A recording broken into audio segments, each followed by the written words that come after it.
The Charleston air hung heavy with magnolia, and I discovered I had become a stranger in my own son's story.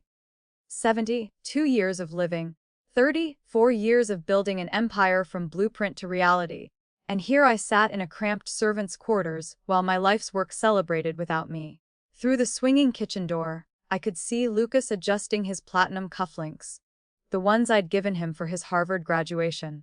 He stood among a circle of men in tailored suits, discussing the $28 million development deal that bore his signature but carried my financing. His bride, Harper, glided between guests in her couture gown and my grandmother's sapphire ring, accepting congratulations for a wedding paid for by accounts I'd built penny by careful penny. The champagne in my hand had grown warm, untouched, forgotten, like everything else that bore my name tonight. I reached into my clutch and dialed a number I knew by heart. Victor, I said when my estate manager answered, my voice steady as Charleston marble.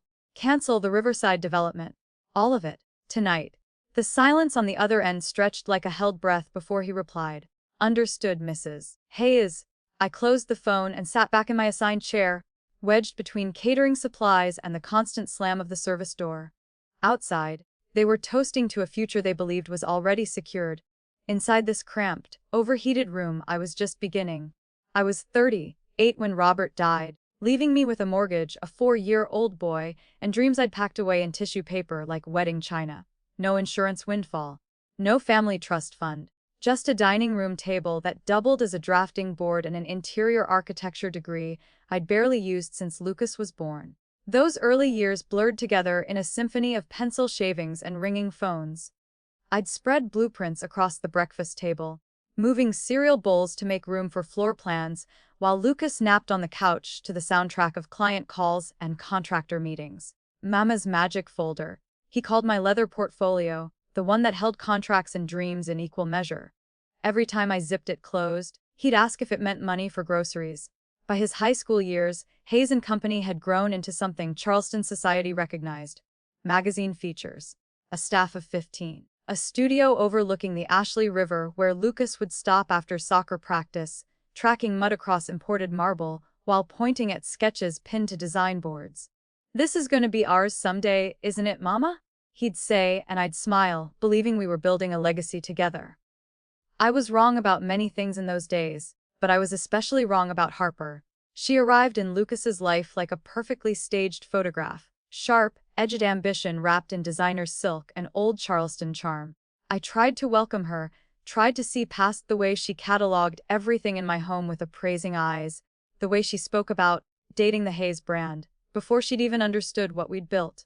The changes came slowly, deliberately, like a master artist painting me out of my own portrait.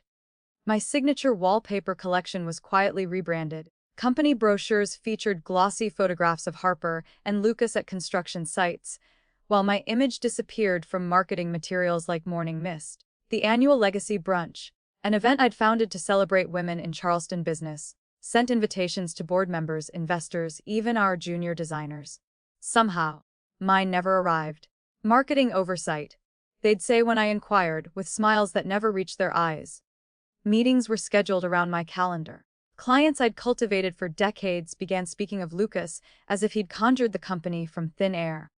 My name remained on the letterhead, my face occasionally surfaced in articles about Charleston's pioneering women entrepreneurs, but the decisions, the real power, had shifted like sand beneath my feet.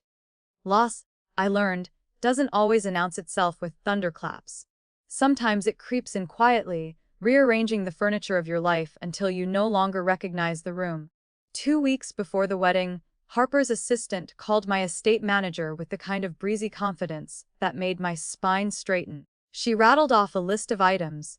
The bride's stylist would be collecting from the Hayes family vault my grandmother's sapphire ring, my mother's ivory comb, the diamond brooch that had graced 4 generations of wedding portraits.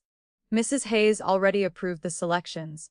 She added, her voice sweet as Charleston honey. I had spoken to no one about my family's heirlooms.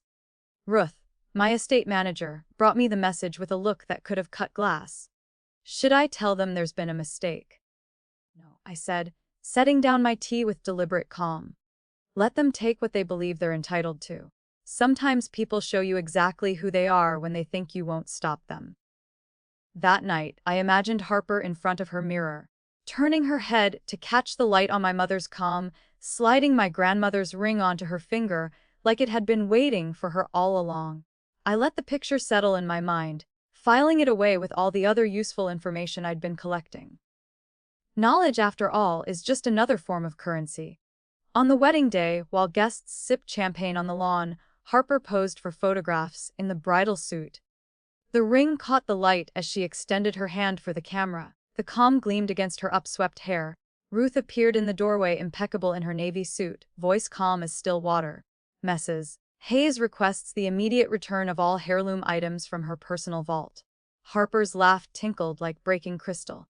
We're still taking photos. I'll return them after the honeymoon. Ruth didn't move. She held out a small velvet pouch, her expression unchanged. Immediately, the room fell silent. A stylist lowered her curling iron. Harper's smile remained fixed, but her eyes hardened like quick-setting concrete. One by one, she removed each piece, the ring sliding off with obvious reluctance, the comb lifted from her hair with fingers that lingered. 10 minutes later, Ruth placed the velvet pouch in my hands. The sapphire was cool against my palm, the ivory comb smooth from generations of use. I closed my fingers around them, feeling their weight return. These weren't just ornaments. They were proof of where I came from, and no one, not even my son's wife, could take that from me again. The morning after the wedding, I made my second call to Victor. Put an immediate hold on all gift transfers tied to my name. I instructed, scanning the wedding registry Harper had so generously populated. $10,000 for a European honeymoon. Custom furniture. Luxury luggage. My name listed as sponsor for nearly every extravagant item. I had never approved a single purchase. Within hours, accounts were frozen. Vendors received polite but final notices. The news moved through Charleston society like ripples in still water, not making headlines, but whispered over luncheon tables and murmured at gallery openings. The Hayes matriarch is cleaning house, they said. She's finally decided to stop footing the bill for other people's ambitions. The response was swift and revealing. Harper's allies began stepping back.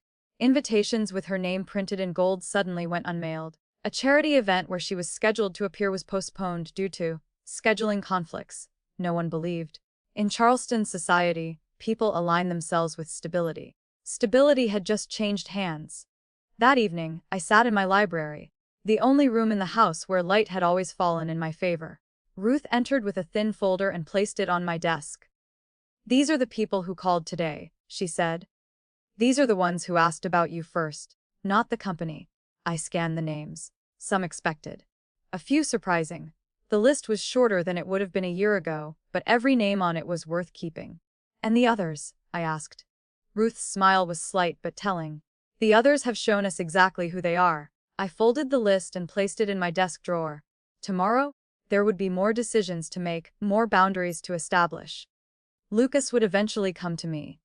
Not as the son who'd taken my life's work for granted, but as a man who'd finally learned the true cost of inheritance. But tonight, I simply sat in my library, surrounded by the weight of pearls returned to their rightful place, and planned my next move in a game I was only just beginning to play. After all, at 72, I'd learned that the most powerful word in any language isn't yes, it's no, and I was just getting started.